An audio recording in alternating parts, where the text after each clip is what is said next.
Características básicas dessa questão da econômica do mercantilismo, ou seja, o Estado controla a economia, ok? O Estado, o rei, controla a economia. Quem faz a economia? Quem faz a economia? São as pessoas que têm as suas empresas, que produzem os produtos e vendem esses produtos, né? Então, essas pessoas fazem essa situação lá. E aí, o que acontece? Essas pessoas, elas não podem ter liberdade de fazer do jeito que elas querem, no caso do mercantilismo. Por quê? Porque aí o rei vai fazer o processo de dominar, de controlar essas atitudes mercantis, essas atitudes econômicas no Estado, ok? Então, a característica fundamental do mercantilismo é o Estado controlando a economia, que é também uma característica do tema maior aqui chamado absolutismo, ok? Então, o que acontece? Nós temos o Estado absolutista, né? Daqui a pouquinho eu vou definir o absolutismo de fato, então espera um pouquinho aí. Nós temos o Estado absolutista, em que o rei tem um poder absoluto, ele apoia os negócios da burguesia. A burguesia é a classe daqueles que produzem, dos empresários, daqueles que têm lá as fábricas, aqueles que têm os caminhos para produzir, ok? Os burgueses. Então, o Estado absolutista apoia os burgueses. Esses burgueses, então, com seu trabalho, gera riqueza. Essa riqueza faz o quê? O processo de sustentar a nobreza. Então, nós temos ainda as classes sociais. Que classes são essas? São as classes em que nós temos o rei, né, que é parte da nobreza, tem toda uma estrutura nobre ali, e nós temos, então, os burgueses, que são aqueles que produzem. E depois, abaixo, ainda tem os trabalhadores comuns, aqueles que são pobres, aqueles que não têm os meios de produção, mas eles têm eles trabalham, né? Só que não tem a propriedade, né? Eles não têm a riqueza nas mãos deles, ok? E aí, então, o Estado absolutista organiza o mercantilismo. Quais são os objetivos do mercantilismo? Pois não. Os objetivos do mercantilismo é metalismo. O que seria isso? Juntar metais preciosos. Entesouramento é criar os grandes tesouros dos reis, né? As grandes somas de riqueza dos reis. Os metais preciosos aí. Isso chama-se metalismo, ok? O segundo seria o próprio fortalecimento do poder do rei. Porque, olha, nós estamos numa época, lembra da aula de reforma protestante? Numa época em que as pessoas estão começando a pensar diferente. As pessoas estão pensando de uma forma em que não é tão necessário seguir uma única ideia ou ter como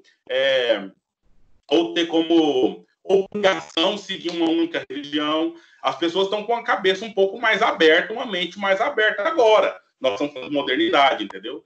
Então, para que o povo ainda continue obedecendo o rei, continue ainda submisso ao rei, é preciso que esses reis organizem uma forma de fazer com que o povo ainda respeite, que o povo ainda entenda que precisa ser submisso ao rei.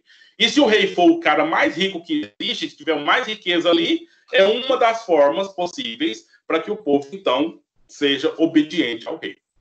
Aí, o que acontece? Como que eles vão fazer esse processo aí? Uma coisa é o protecionismo, então são leis que o rei cria para proteger aqueles que fazem o mercantilismo, ou seja, proteger os burgueses e todos aqueles que produzem as riquezas aí para o rei. É um processo de colonialismo, ou seja, então aquelas nações lá da Europa, Portugal primeiro, Espanha, França, Inglaterra, depois Holanda, esses países, então, eles começam a sair de lá e em outros países, outros locais, e fazer colônia, né? Fazer o processo que ocorreu, então, por meio das grandes navegações, o colonialismo. Então, de modo que vai lá naquele outro país, naquele outro local, e domina aquele local e faz comércio lá, e etc. Nessas navegações se desdobraram de um processo de pirataria. Então, a questão da dominação da navegação por aí, então fizeram essa situação. E a balança comercial favorável. À medida que esse país vai lá no outro local e domina aquele local, tira produtos daquele local, faz com que os habitantes daquele local só façam comércio com eles próprios ali, acaba estabelecendo essa balança comercial, de modo que as pessoas vão ter grande sucesso, né, nos negócios. A gente está ainda com uma confusão de acesso.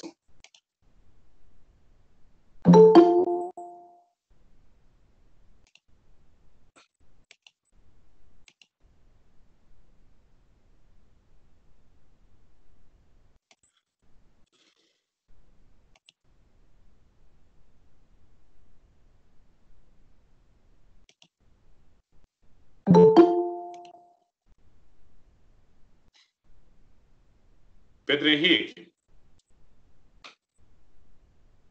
Pedro Henrique, você entrou pelo Meet, foi? Foi.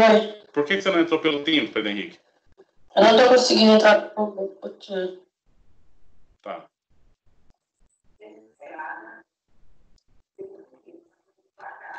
Ok. Então vamos seguir aí. Pode desativar seu áudio, Pedro, para a gente.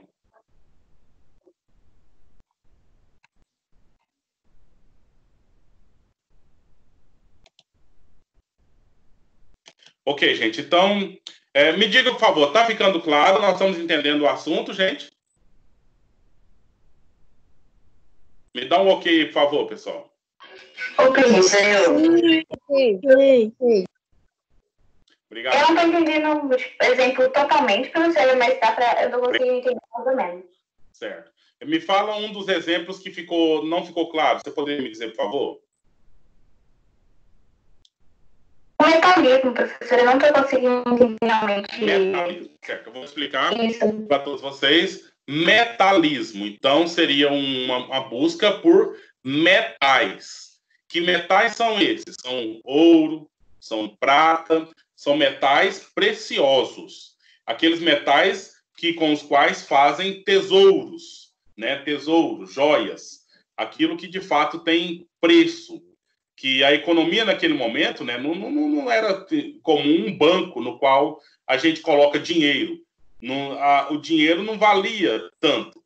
O que valia é o que vale, que é aquilo que não se destraga de jeito nenhum, que é o metal, por exemplo. Então, as pessoas ditas ricas é aquelas pessoas que tinham ouro guardado, né? Tinham coisas que eram realmente preciosas. E aí, a prática mercantilista, essa prática de mercado, de comércio que o rei organizava em conchavo com os burgueses, também tinha como objetivo juntar esses metais preciosos aí para aumentar a riqueza do rei.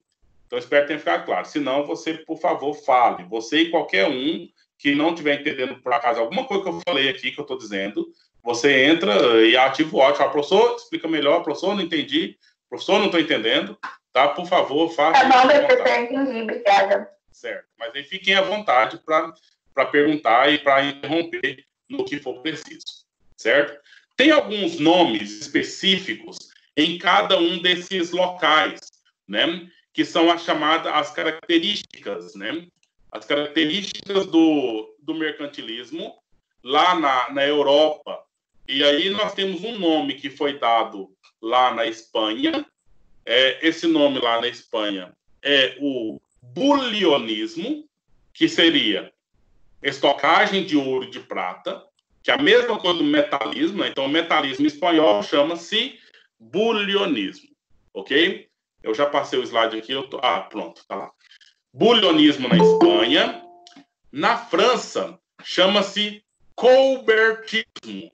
Por que chama colbertismo na França? Por conta desse moço aqui que está apresentando a foto dele aqui no slide. Ele chama Colbert, é um teórico francês, certo? E aí tem uma tese lá, uma realidade sobre isso.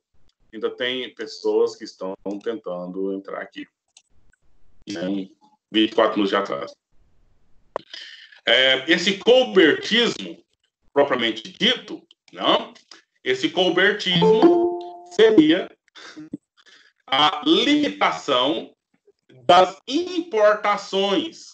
Se eu limito a importação, ou seja, se não permito que entre que entre produtos de outros locais, então eu vou estar valorizando automaticamente os produtos do meu local, entendeu? Então, o coberturismo, ele define situação tal como essa,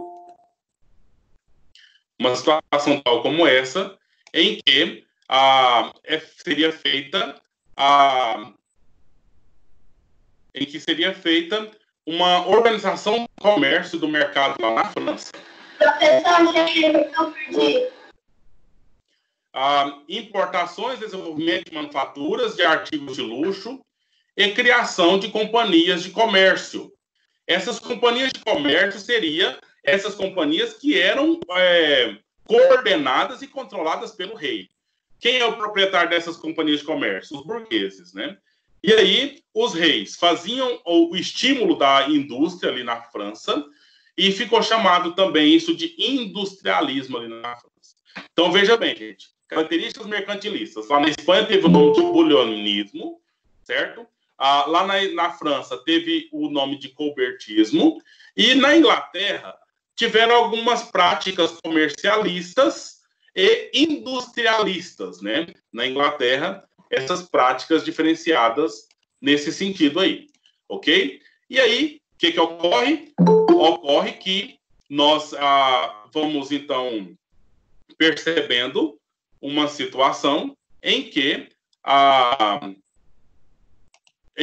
na Inglaterra temos uma série de situações da frota naval, certo? Em que os marinheiros da Inglaterra, que são os antigos piratas, né, ingleses ali, eles que vão fazer esse comércio internacional, esse processo aí de levar os produtos ingleses para outros locais, então fortalecendo o comércio lá na Inglaterra, certo? Então, posso fazer uma pergunta? Fica à vontade.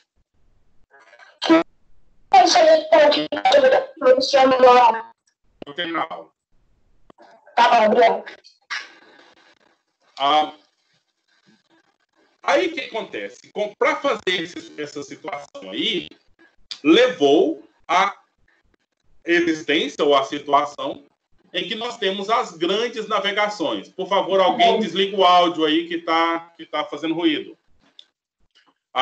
Essas grandes navegações, então, que nós já estudamos aqui, né, no 7º ano, as grandes navegações foram com essa finalidade de fazer com que os reis lá da Europa continuassem ricos, né? E as riquezas já não estavam tendo mais para lá, as riquezas todas que precisavam, então foram buscar riquezas e possibilidades de comércio em outros locais, né? Que aí, com isso, nós temos o quê? Descoberta do Brasil, né? Nós temos a descoberta da América, de modo geral, com essa finalidade aí de buscar mais riquezas e fortalecimento da própria monarquia lá.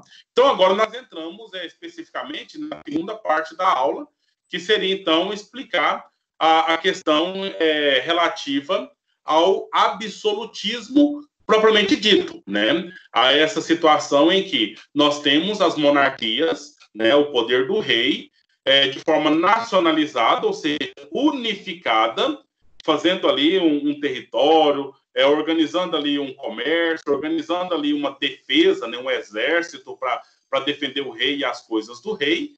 E aí nós temos, então, esse estabelecimento aí. Vamos lá, então.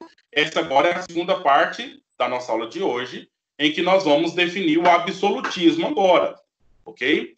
Então, carregando aqui o slide, definição do absolutismo é um regime político em que os reis possuem o poder absoluto sobre suas nações. Então, olha essa palavra, suas nações, porque pode ocorrer do cara ser rei aqui num lugar e ele ter um outro domínio em outro lugar e junta tudo aquilo ali. A rainha da Inglaterra atual, a rainha Elizabeth II, sabia? Ela é rainha.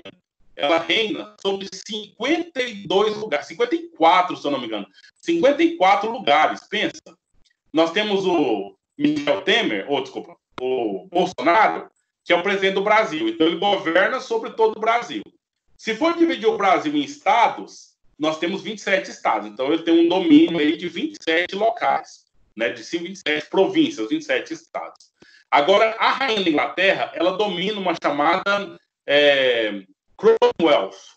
Isso aí tem 54 locais que estão sobre o domínio dela. Então, é um domínio grande, não é? E aí, cada local ela tem um vice-governador, mas todos eles estão submissos a ela e são cargos de confiança dela, né? Então, ela está lá na Inglaterra, quietinha lá, mas tem aqui na América Central, tem pessoas, tem governos dela que... Tem governos dela lá na Austrália, tem governo dela em muitos locais no mundo, né, esparramados por aí.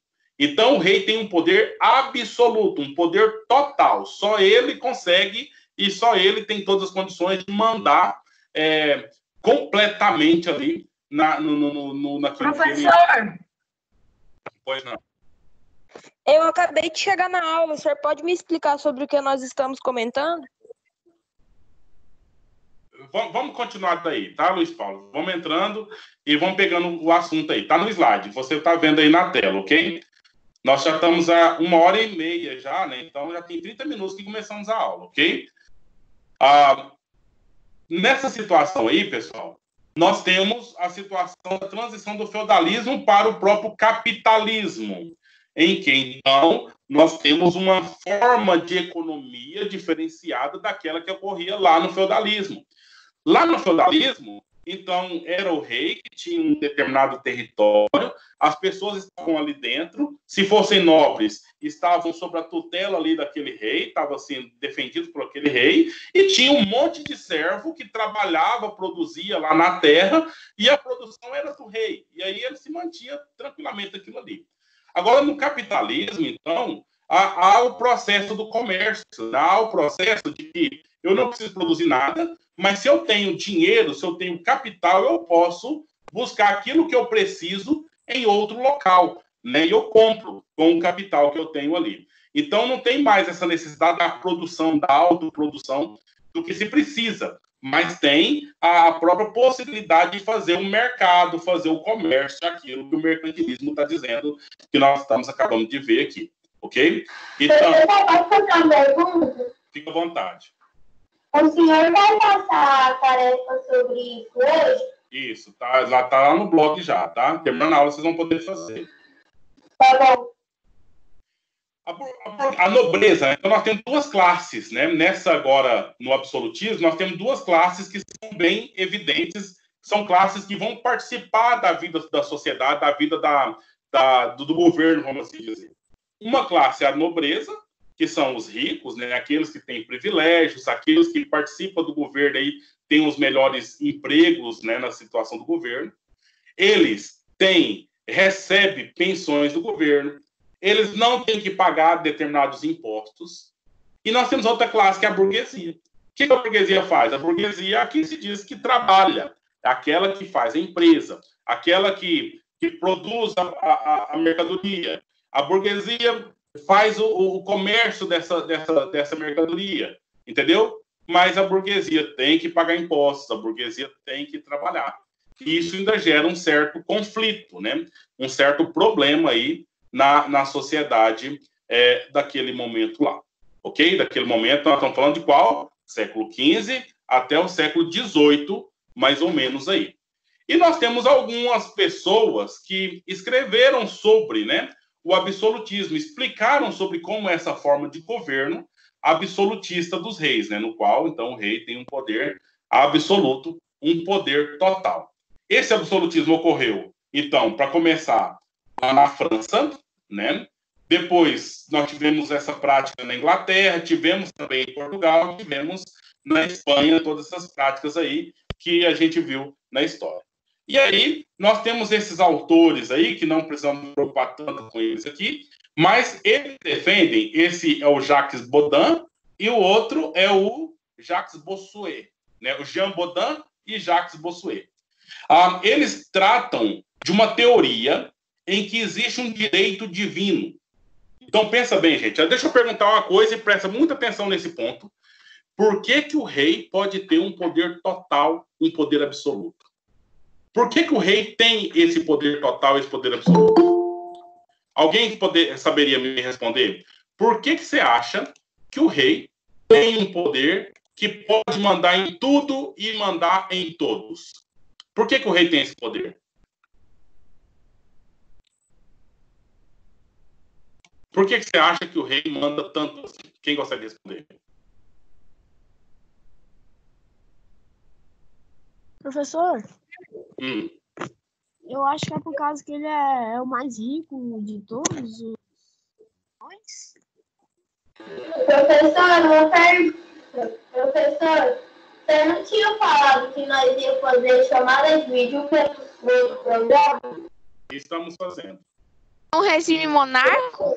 Ah, muito bom. Estamos fazendo. Eu acho que era para manter as demandas da nobreza, dos feudos e também da burguesia. Isso está certo. Mas a minha pergunta é uma pergunta anterior. Por que ele dá conta? Por que ele tem esse poder? Entendeu? Então, depois que ele tem esse poder, ele usa esse poder para fazer isso que você acabou de falar, para manter aí manter as regalias, manter a coisa funcionando. Agora, por que ele pode mandar? Entendeu? Da onde saiu essa possibilidade, essa capacidade dele mandar? Total, absoluta. Porque foi Deus que escolheu? Aí está a resposta, né? É justamente esse é o ponto, sabe por quê? Porque existe essa teoria do direito divino. Essa teoria do direito divino quer dizer que Deus que governa. Vamos parar por aí. Deus governa e ponto. Mas aqui na Terra, Deus não está aqui. Ele não está mandando as coisas, fazendo a coisa acontecer. Mas o que ele faz? Ele escolhe algumas pessoas. Ele escolhe essa pessoa e aí ele, então, consagra essas pessoas para elas poderem governar. É justamente essa tese que eu estou falando aqui para vocês agora que justificou e justifica até hoje o poder de um rei. Entendeu? É somente isso que faz com que os reis possam ter o poder de governo total sobre as pessoas, certo? É essa coisa chamada poder absoluto dos reis, que vem de uma teoria de um direito, né? A pessoa tem um direito dado pelo próprio Deus para que elas possam governar. Ok? Professor, uma pergunta. Em qual época que aconteceu isso? Século XV até o século XVIII, ok? Na chamada Idade Moderna, na modernidade, que foi a época em que ocorreu, então, essa situação do absolutismo. Ok? Modernidade. Olha o que o Hugo Grotius, né, esse moço aqui, Hugo Grotius, disse sobre o poder do rei. O rei tem um poder ilimitado, ou seja, um poder que não tem limite nenhum para manter a ordem, entendeu? Então, se for preciso, né, descer o porrete em todo mundo, se for preciso enforcar gente, se for preciso arrancar o couro de gente, o rei tem esse direito, porque ele tem um poder ilimitado sobre todos, ok? Então, são teorias, gente, olha lá. O Hugo Grosso disse isso, é do direito da paz e da guerra. Mas você podia escolher o rosto das pessoas? Olha, podia, o rei tinha um poder total, entendeu? E as pessoas acreditavam nesse poder total do rei. E da onde veio esse poder total? Veio da vontade de Deus. Então, o rei precisava fazer... Também, se alguma coisa de errada, eu matava, eu fazia esse trem tudo. Justamente. Ah, tá. Professor, foi esse Hugo aí que inventou o direito internacional, não foi? Não. Bom, não sei. Não sei se é esse ponto, não. Mas o direito é internacional. Só um minuto. O direito é internacional desde o fundamento mesmo, né? Quando se estabelece, que nasceu em Roma, e aí quando tem a expansão do Império Romano, já vai se estabelecendo também. Agora eu não sei o que você está falando. O Hugo Gross tem uma teoria do direito. A teoria do direito dele diz respeito a uma tradição, ou seja, o que foi dito antes tem que ser mantido sempre e tem o poder de governar todos. Quem chamou, por favor? Pode falar? Quem ia contra o rei? O que acontecia? Ou ninguém ia? Você pode usar a criatividade e pensar nas coisas piores que podiam ser feitas. O rei podia fazer essas coisas e ninguém falava nada, né? Ninguém podia... Depois eu vou fazer um livro só com imagens. Por exemplo, de quando alguém errasse, o rei escolhava o rosto. por causa dessas coisas assim. Vocês viram na aula passada, vocês viram na aula passada sobre as torturas da Contra-Reforma ali, depois da Reforma Protestante, né? Então, aquele poder que a igreja tinha, a igreja também era uma rainha, vamos dizer. A igreja também tinha um poder total ali, absoluto. Então, por isso que tentava fazer o que precisava fazer para que as pessoas não fossem protestantes. Mas aí, claro, vocês veem a história, né? Hoje em dia, que governante no mundo, hoje em dia, pode ter o poder que nós estamos falando dele aqui hoje? Lugar nenhum. Por quê? Porque nós temos já uma evolução do próprio direito, da própria consciência das pessoas, em que ninguém pode ter um poder tão total assim. Ninguém. Pode ser o presidente Bolsonaro, pode ser o governador Caiado, pode ser o seu pai sobre você. Ninguém tem direito ninguém tem um poder ilimitado como esse que o rei tinha nessa época que nós estamos tratando aqui. Entendeu? Então, ou seja, mudou a história, mudou a prática social, né? Tem crimes, tem problemas, tem situações graves, mas não tem ninguém que tem a ideia de que Deus deixou a pessoa fazer o que ela bem entender. Entendeu? Então, se algum servo do rei matasse ele e ninguém faz saber, ele poderia virar rei? Ou não? Não, nesse ponto... Não, aí tem um negócio real. Nesse ponto, a linhagem... Só um minuto, deixa eu responder, pessoal. Existe aqui uma linhagem real, né? Se o rei morre, já tem certinho quem vai ser o próximo rei, né? Seja o filho dele mais velho, ou seja a esposa, tem toda uma organização, cada país tem o seu. Por exemplo, nós temos uma monarquia até hoje, que é na Inglaterra, e aí se a rainha morrer, quando ela morrer, quer dizer, o próximo a ser rei é o filho mais velho dela, o príncipe Charles. Quando o príncipe Charles morrer, o próximo a ser rei vai ser o filho mais velho dele, né? Que é o príncipe William. E assim vai, tem toda uma ordem aí, até o último neto dela já sabe quando ele vai ser o rei se morrer. Eu pensei que o senhor iria falar que o segundo filho da rainha foi Ismael, assim? Não, que vai na ordem, sabe? Vai na ordem do filho, do neto, do bisneto, assim por diante, ok? Só passa para um irmão quando não tiver um próximo ali na ordem direta. E se toda a família da rainha morresse? Toda a família? Não, aí vai acontecer uma situação em que uma outra família vai ser a rainha lá, vai reinar por lá, ou ainda pode acontecer de deixar de ser monarquia e se tornar uma república, entendeu? Se tornar uma república, aí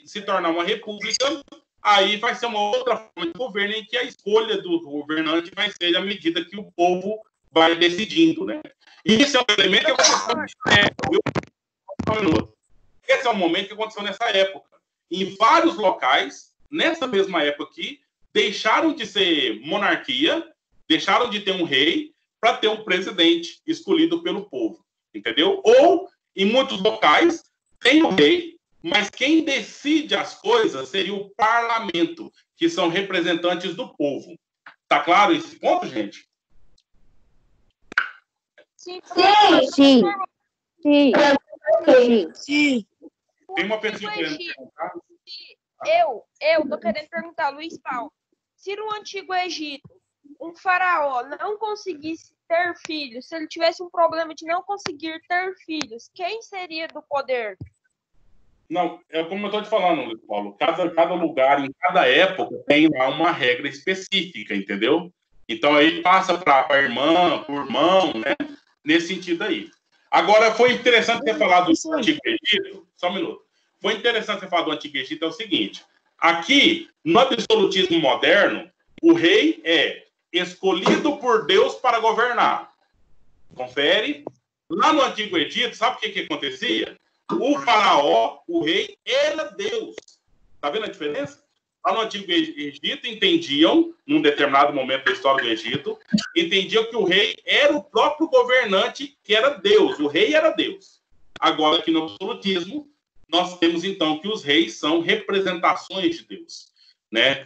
Os reis são escolhidos por Deus para governar. Pois não? Eu ia falar assim, ó. Tem um filme chamado O Príncipe da Pérsia. Aí o rei aí tinha um filho.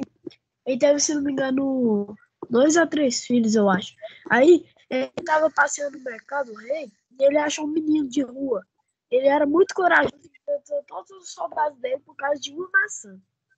Aí o rei admirou a coragem dele e adotou ele como filho. E se os 3 filhos dele morressem, ele ia ser o herdeiro. É isso aí, você está falando uma coisa de filme, então o filme tem lá uma questão assim meio que de chamar atenção, tem um pouco de ficção, né? E outra, não adianta eu falar para vocês aqui, olha, a regra é essa, porque vai em outro local, muda a regra, em outra época do tempo, muda a regra, entendeu? Então nós estamos falando aqui em linhas gerais como que funciona. Não dá para a gente ter uma teoria certinha, prontinha, acabada. Vamos ter essa ideia um pouco mais geral dessa situação, ok? E aí, pessoal, a gente já pode até encerrar por aqui, em que nessa aula nós explicamos 2 assuntos, que foi o mercantilismo, que, repetindo, o rei tem controle sobre o comércio, e aí tem os burgueses que fazem o comércio, e o rei controla o burguês, fazendo um acordo com o burguês ali, para que o rei continue rico e o burguês tenha condições de ter lucro, certo? E o povo...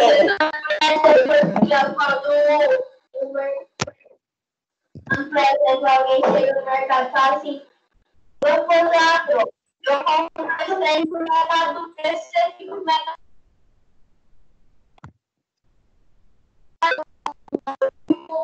Com 60% são um pouco só. Eu falo assim, então tá. Tipo isso, sabe?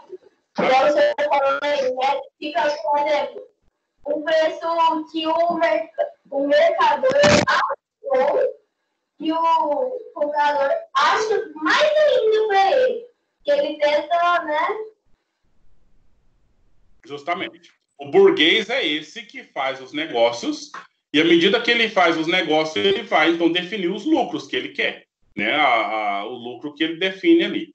Só que no mercantilismo, é o ponto que eu quero que fique claro ainda para os senhores, é que no mercantilismo, essa situação ocorre em que o rei tem um acordo com o burguês para que isso aconteça, entendeu? Então, o rei, ele se junta com o burguês para fazer o negócio dar certo ali. E aquele povo que trabalha mesmo, pobre, continua pobre, como sempre foi pobre, né? Então, aí não tem diferença nessa situação, ok? Professor, Sim. então, no caso, o rei governava tudo.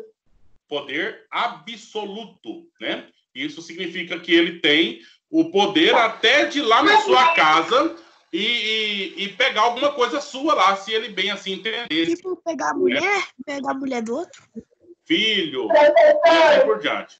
A partir de amanhã já começa as férias ou vai ter tarefa amanhã? Não, você tem aula até sexta, não tem? Até sexta tem aula. Acho que é. Isso. Meninos e meninas, eu Então, quero... quer dizer que terça e segunda da semana que vem não vai ter. Não, aí a coordenação vai falar para vocês sobre o início das férias, como será. Mas até sexta nós temos aula normal, né? Aí vocês vão ver logo. Pessoal, deixa eu... Então, pode falar. então, professor, no mercantilismo, o rei, ele tinha um poder absoluto, como o senhor falou. Sim. E ele sempre, no caso, ele fazia... Eu não entendi exatamente a parte da troca. No caso, ele pegava as coisas para ficar mais rico ou se sustentar, e ele pegava isso no caso, pros burgueses conseguirem ter lucro. Eu não entendi exatamente essa parte. Então, vamos o burguês que faz negócio, entendeu? Só que o burguês faz negócio controlado pelo rei. Todo negócio que o burguês faz, o burguês tem lucro.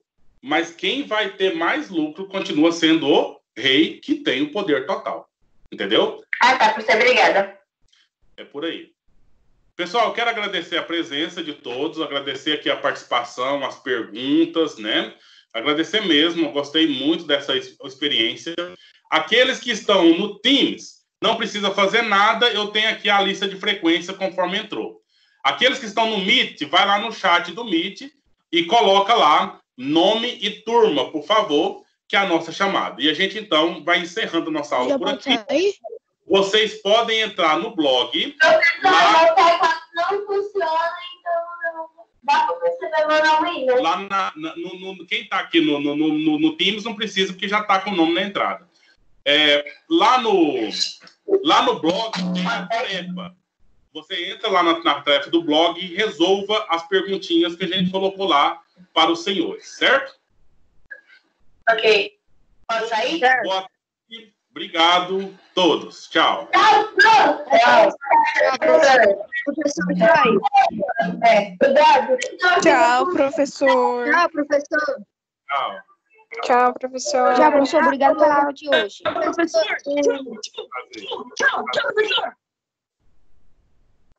Tchau, professor. Tchau, obrigado. Foi um prazer.